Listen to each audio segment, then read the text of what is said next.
Well, first of all, I want to thank Eileen for those kind words, and I want to thank Calvary Episcopal Church for inviting me here. It's always an honor to be in this beautiful place and in this beautiful setting and within this wonderful community that does so much good throughout our city and our whole region. So I really appreciate that. You know, nearly 15 years ago, our church congregation moved from its historic building in the Central Gardens neighborhood to a new old building in Cooper Young. It was an expansive place, 83,000 square feet, and much of it had been abandoned by the previous owners. Well, it showed. We spent hours each day working to get that building back in shape, cleaning and painting and hauling trash. And before we knew it, we'd moved into kind of a pattern. About 4 o'clock each Saturday, done with the week's work, putting away all the hammers and the caulking guns, we'd head down the hallway to the far end of the building. And waiting for us there was this huge old room with a few cracked windows and a message left from the previous congregation scrawled in permanent ink on a whiteboard, which offered a definition of tithing. It became our ballroom. The Congo Conga Room, as we named it. And at 4 o'clock each Saturday, we gathered there to learn ballroom dance. Rumbas, waltzes, two-steps, tangos. 20, sometimes 30 or so of us on a good day. Gay and straight, coupled and singled, black and white. It became the benediction for our congregation's week, the reward after a hard week's work. Now, the energy for all this came originally from the gay and lesbian members of the congregation. In 1991, we had become what's known as an open and affirming congregation within the United Church of Christ. We were open and affirming to gay and lesbian folks, just like we would be for anybody. Through the years, we'd gotten used to sponsoring events for the GLBT community, which often found itself exiled from places that members of the straight community of Memphis could take for granted. Some of us really want to learn ballroom dance, Susan insistently reminded me, and there's no place in town for same-gender couples to go. Well, for years I'd heard her, and I'd nodded politely and moved on to a new topic as quickly as I could when she brought this up, because I was never quite sure what ballroom dance had to do with the serious mission of the church. Ruth and Bill were the ones who made it happen. Passing out bulletins one day, Ruth stood there kind of moving her feet to some melody that was in her mind. "Do you dance?" someone asked. Well, she beamed. "Yes, Bill and I love ballroom dancing. We teach classes." And we were off. Word spread among congregation members. It became a gospel word, a source of good news, a source of hope and excitement. And soon, there it was on the church calendar. Next to Christian ed meetings and mission council, ballroom dance classes at the church. And so the Congo Conga Room was born. There was a lot of giggling as Ruth and Bill translated the categories of ballroom dance into this open and affirming community. Rather than learning the man's steps or the woman's steps, we could use the categories of heels and toes, or leaders and followers maybe. We laughed as we took on this task of de-heterosexualizing the world of ballroom dance. Ruth and Bill had missionary zeal. The point was the dancing, they reminded us. It would change our lives, they promised, as it had changed theirs. Well, they were right. It did. You know, we gathered for that first class. Ruth and Bill lined us up. Couples lined up across from each other. Singles found a place in the line of their choice and faced off with a partner. Gerald faced off with his wife, Margaret. Susan with her partner, Stephanie. Bob with Bill. So far, so good.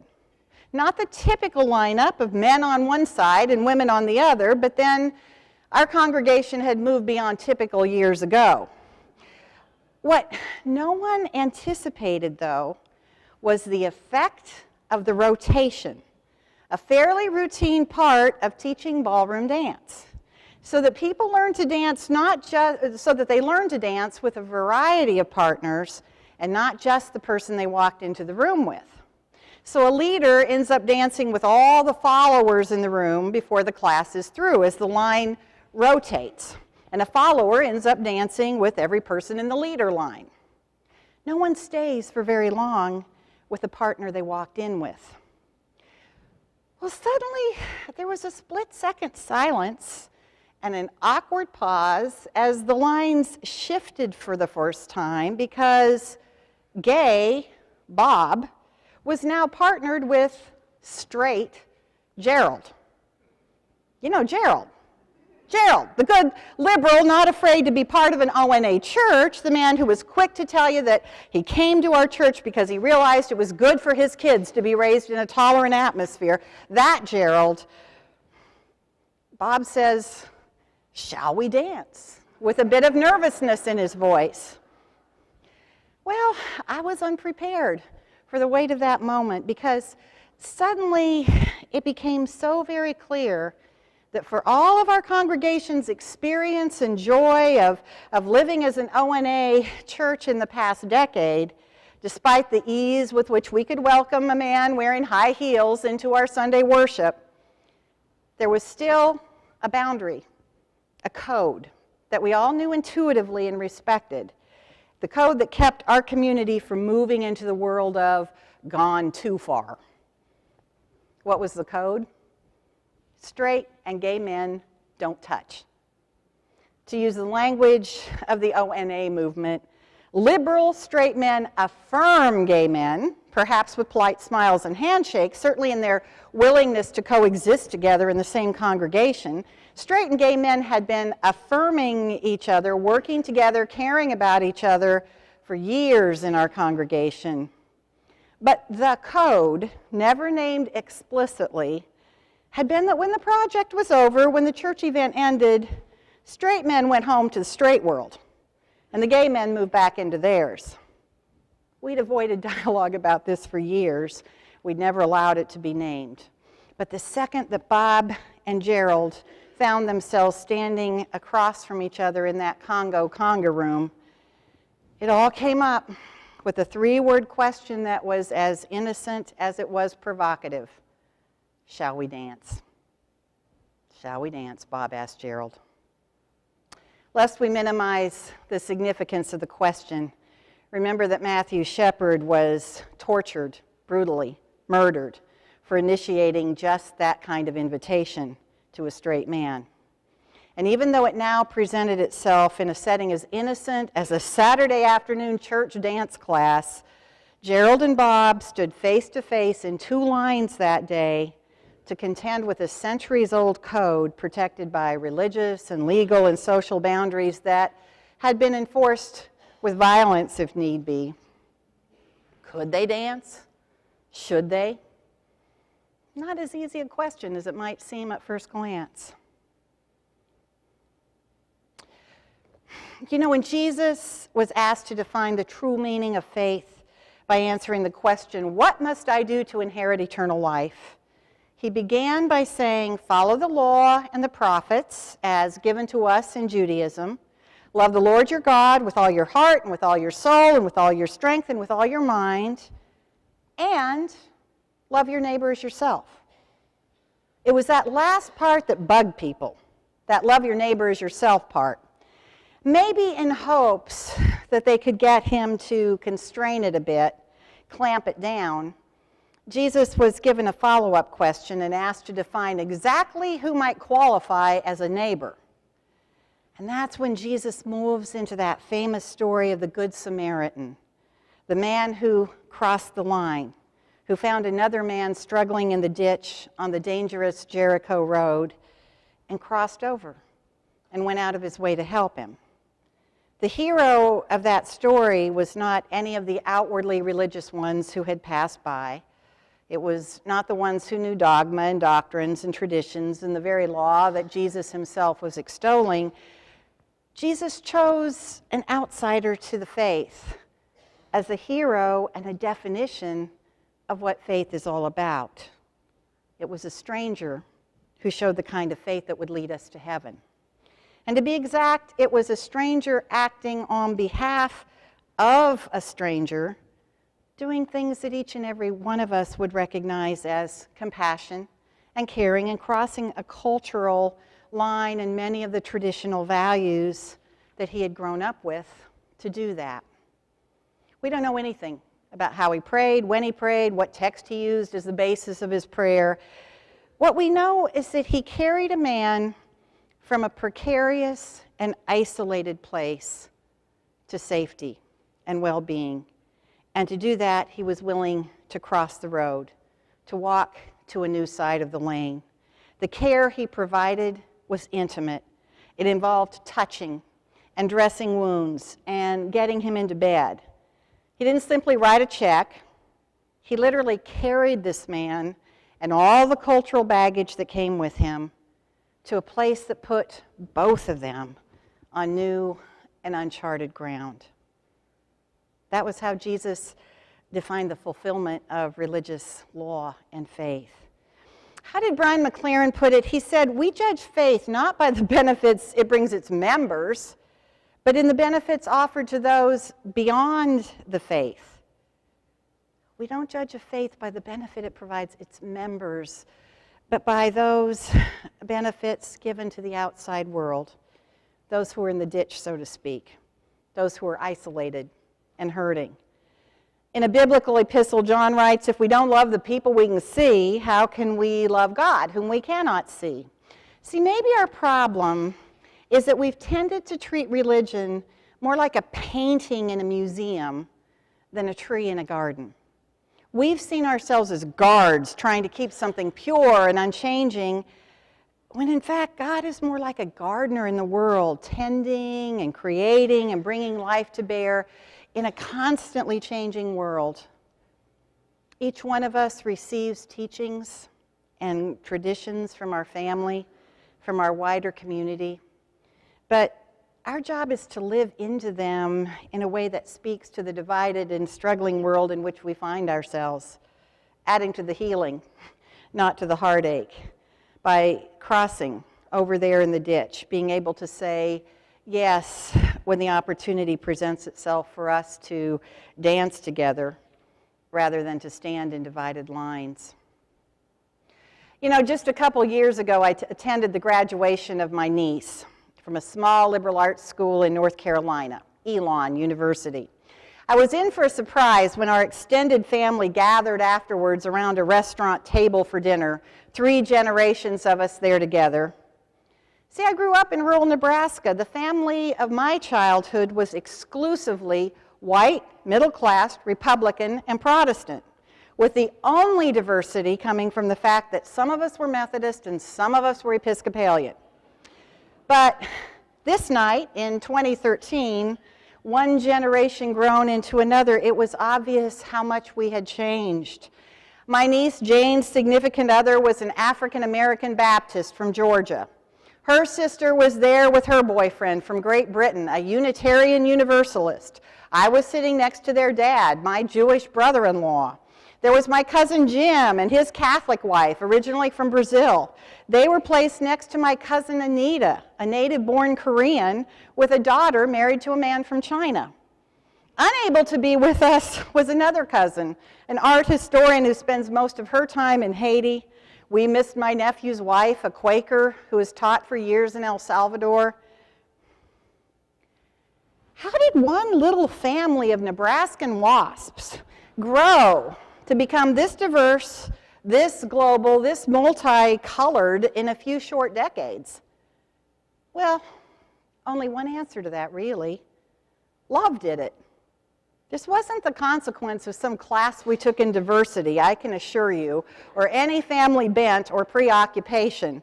There was nothing especially freewheeling or liberal about my upbringing there on the Nebraskan plains. But see, along the way, various members of my family fell in love with special, beautiful people. And the love made sense of the difference.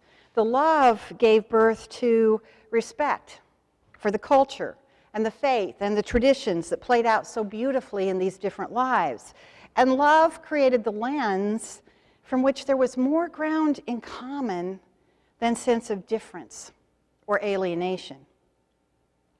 You may have seen or read the book American Grace, The Current State of Religion in America by Harvard public policy professor Robert Putnam and Notre Dame's David Campbell. They share a lot of data about religion in the United States. And in their discussion of what the data means, they come up with what they call the Aunt Susan factor. The Aunt Susan factor. As Dr. Putnam puts it, almost every American has an Aunt Susan. Aunt Susan is somebody in your extended family. She's Jewish and you're Baptist, or she's Muslim and you're Catholic, or she's nothing, none of the above, and you're Mormon or Methodist. And you know that your faith, at least the way you learned it, says, sadly, Aunt Susan is not going to heaven because she's not the right religion, our family's religion. But come on, you say it's Aunt Susan. We know if anybody in this family is going to heaven, it's going to be Aunt Susan. Most Americans are caught in this dilemma, Dr. Putnam tells us. He says, those of us like myself, raised Christian, know what we say on Sunday morning. I'm the way, the truth, and the life. My way or the highway. But then we have to stop because of Aunt Susan. And we don't want to be on that highway to heaven if it doesn't include her too. Dr. Putnam tells us that statistically, half of us will marry outside our religious tradition. Start multiplying that through the generations. Add in a world where more and more of us travel to places our grandparents wouldn't have dreamed of seeing firsthand. And you've got families that look not that dissimilar to the group of folks gathered around that restaurant dinner table in Elon, North Carolina. I used to think of interfaith work as something I did in the community as a clergywoman. Now it's become personal. I do it for the sake of my own family and my own self-understanding. How did the poet Walt Whitman put it in that wonderful poem of his? He says, I am large. I contain multitudes. Well, we've all become large, whether we intended for it to happen or not. Our families are increasingly interfaith, global, interracial. If your family isn't quite there yet, statistics and trends tell us it soon will be. And because of this, we're searching earnestly for a way to be true to who we are, true to our traditions and convictions and worldviews, in ways that don't force us to condemn our neighbors, our family members, our Aunt Susans, even parts of ourselves. Which is why each of us can gratefully grab hold of that wonderful witness of the Good Samaritan shared by Jesus. The witness that says, it's okay to love the stranger, to provide intimate care, and cross the old traditional lines. In fact, as Jesus put it, that's the model of true faith. The very word religion, after all, comes from the Latin re-legare, to reconnect, to tie together. Well, we're all looking for new ways to tie together this diverse reality in which so many of us live.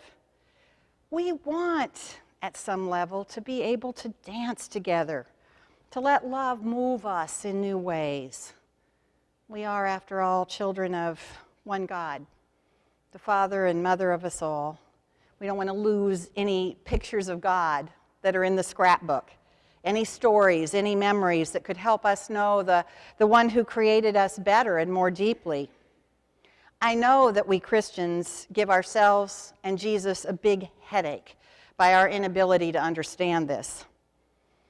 And so, may we learn to live as Samaritans, as dancers, not afraid to cross the road with each other, not afraid to say yes to new steps, new friends, new intimacy with people who used to be strangers, understanding that God's love is strong enough to travel with us across all these boundaries. Amen.